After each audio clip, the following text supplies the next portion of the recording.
മറ്റു വാർത്തകൾ നോക്കാം. മൂന്നാറിൽ വീണ്ടും കാട്ടാന ആക്രമണം. ദേവികുളത്ത് ഓടിക്കൊണ്ടിരുന്ന ഇന്നോവ കാർ ആന ചവിട്ടിമറിച്ചു. വിദേശ സഞ്ചാരികൾ സഞ്ചരിച്ചിരുന്ന കാറാണ് ആക്രമിച്ചത്. போகிற வழிக்கு யானை நிற்குது, ஒற்றை யானை. இது வழி வர்றவங்க ரொம்ப கவனமாக வரணும். ரோட் சைடில் தான் இருக்குது.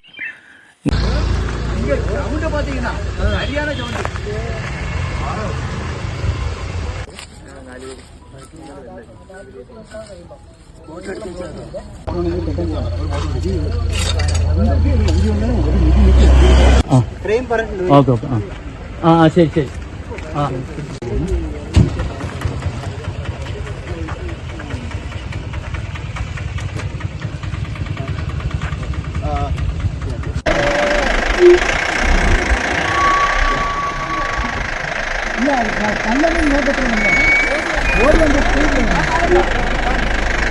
வணக்கம்.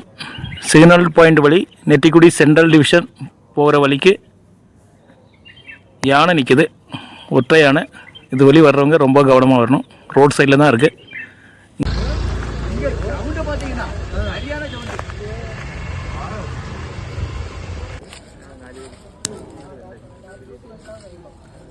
പ്രിൻസ് ജെയിംസ് ചേരുന്നു. പ്രിൻസ്, ആന കാറ് മറിച്ചിട്ടു, അതാണ് ദൃശ്യങ്ങളിൽ വ്യക്തമാവുന്നത്. എന്താണ് സംഭവിച്ചത്, എന്താണ് വ്യക്തമാവുന്നത് പ്രിൻസ്? ഇന്ന് രാവിലെ 10 മണിയോടെയാണ് ഇത്തരത്തിലുള്ള സംഭവം നടന്നത്. മൂന്നാർ ദേവികുളം റോഡിൽ സഞ്ചരിക്കാവുന്ന വാഹനത്തിന് നേരെയാണ് ഒറ്റയാന്റെ പരാക്രമം ഉണ്ടായത്. റോഡിൽ സഞ്ചരിക്കാവുന്ന വാഹനം ആന ആക്രമിക്കുകയും ഈ വാഹനം മറിച്ചിടുകയും ചെയ്തു. വിദേശത്തു നിന്നുള്ള സഞ്ചാരികളാണ് വാഹനത്തിലുണ്ടായിരുന്നത്. എങ്കിലും ഇവർ കാര്യമായ പരിക്കുകളൊന്നും ഇല്ലാതെ രക്ഷപ്പെട്ടു. തുടർന്ന് നാട്ടുകാരും ഓടിക്കൂടി ഒപ്പം RRT സംഘം എത്തുകയും ചെയ്ത് ഈ ആനയെ ഈ റോഡിൽ നിന്ന് തുരത്തുകയായിരുന്നു. തുടർന്ന് ഇവരെ ഈ വിദേശികളും മറ്റ് വാഹനത്തിൽ കയറ്റി നയിച്ചു. ഇവർക്ക് കാര്യമായ പരിക്കുകളൊന്നുമില്ല. എങ്കിലും ഈ ഒറ്റയാന ഈ മേഖലയ്ക്ക് സമീപമായി തന്നെ നിലയുറപ്പിച്ചിട്ടുണ്ട്. റോഡിൽ നിന്നും മാറിയെങ്കിലും തോട്ടം മേഖല വലിയ ജനവാസ തന്നെയാണ് നിലയുറപ്പിച്ചിരിക്കുന്നത്. തോട്ടത്തിനുള്ളിൽ തന്നെയാണ് നിലയുറപ്പിച്ചിരിക്കുന്നത്. പ്രധാന പാതകളോടൊക്കെ വളരെ സമീപത്തായാണ് നിലയുറപ്പിച്ചിരിക്കുന്നത്. ഒപ്പം ഈ ആന ഒരു പശുവിനെ ആക്രമിച്ചതായും ആ പശു കത്തതായും നാട്ടുകാർ പറയുന്നുണ്ട്. കഴിഞ്ഞ ദിവസങ്ങളിലൊക്കെ പടയപ്പയുടെ ആക്രമണവും വിവിധ മേഖലകളിൽ ഉണ്ടായിരുന്നു. മൂന്നാർ ഉടുമ്പൽപേട്ട പാതയിൽ കഴിഞ്ഞ ദിവസങ്ങളിലെ തുടർച്ചയായി കാട്ടാന പടയപ്പ രാത്രി കാലങ്ങളിൽ ആക്രമണം നടത്തുന്ന ഒരു സാഹചര്യം ഉണ്ടായിരുന്നു. പ്രത്യേകിച്ചും വാഹനങ്ങൾക്ക് നേരെയൊക്കെ കഴിഞ്ഞ ദിവസങ്ങളിലെല്ലാം ആക്രമണം നടത്തുകയും ഏതാനും ദിവസങ്ങൾക്ക് മുമ്പ് തൃശൂർ സ്വദേശിയായ യുവതിക്ക് പരിക്കേൽക്കുകയും ചെയ്ത സാഹചര്യം ഉണ്ടായി. ഒപ്പം ഒരു ബസ്സിന് നേരെയും സിനിമാ പ്രവർത്തകർ സഞ്ചരിച്ചിരുന്ന വാഹനത്തിന് നേരെയും ഒരു കാറിന് നേരെയും ഒക്കെ പടയപ്പയുടെ ആക്രമണം ഉണ്ടായിരുന്നു. തുടർന്ന് ഇപ്പോൾ മറ്റൊരു ആനയുടെ ആക്രമണവും ഈ ജനവാസ മേഖലയിൽ പ്രത്യേകിച്ചും റോഡിൽ പ്രധാന പാതയിൽ തന്നെ ഉണ്ടാകുന്ന ഒരു സാഹചര്യമുണ്ട്.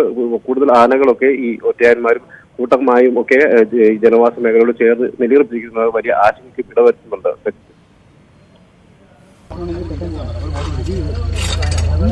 ഇങ്ങോട്ട് വന്നു. ഞാൻ വെട്ടിച്ചു മാറി പോകാൻ വേണ്ടി പോയാ ഒട്ടേന്ന് വന്ന് ചവിട്ടാ ഫസ്റ്റ്. വണക്കം. സിഗ്നൽ പോയിന്റ് വഴി ഇതാണ് ഡ്രൈവറുടെ വാക്കുകളുണ്ട്. പ്രിൻസ്, ഈ പടയപ്പ കഴിഞ്ഞ ദിവസം ഒരു KSRTC ബസ്സിനെ ആക്രമിക്കുന്നത് കണ്ടു. പടയപ്പ പലപ്പോഴും ഒരു ശല്യമില്ലാത്ത ജീവി, അത് ആരെ ആക്രമിക്കില്ല എന്ന് കരുതിയാണ് പൊതുവിൽ അവിടെ പടയപ്പയുടെ ഒരു സാന്നിധ്യം ഉണ്ടാവുന്നത്. പക്ഷേ പടയപ്പ ഇപ്പം വാഹനങ്ങളെ ആക്രമിച്ചു തുടങ്ങുന്നു. ഇതിപ്പോൾ മറ്റൊരു ആനയാണ് ഈ കാറിനെ ആക്രമിച്ചത്, അല്ലേ?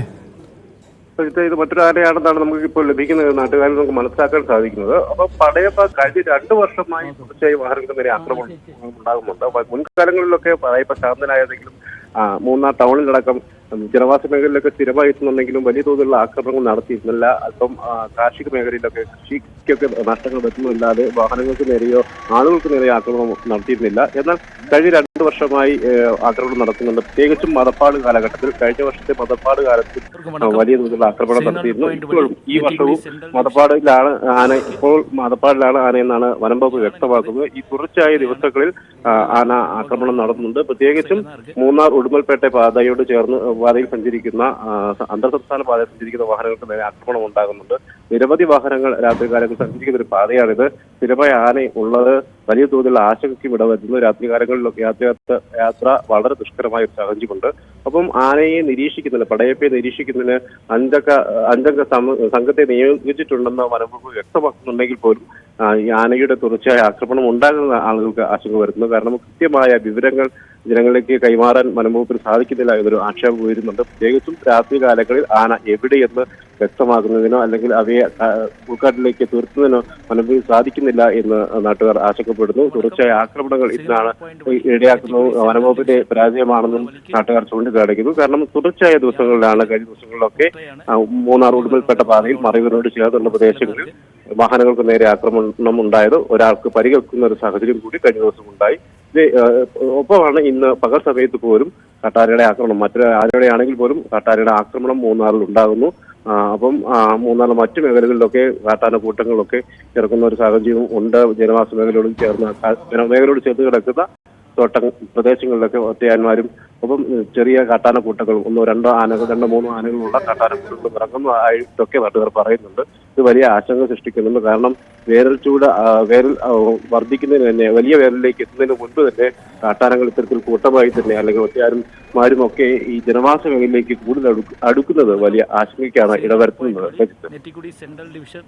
യെസ്, അതാണ് സാധനം. മൂന്നാറിൽ കാട്ടാന ആക്രമണം. വിദേശികൾ സഞ്ചരിച്ചിരുന്ന കാറ് ആന ആക്രമിച്ചു. കാറ് തലകീഴായി മറിച്ചിട്ടു. വിദേശികളെ പിന്നീട് അവിടെ നിന്നും മാറ്റി.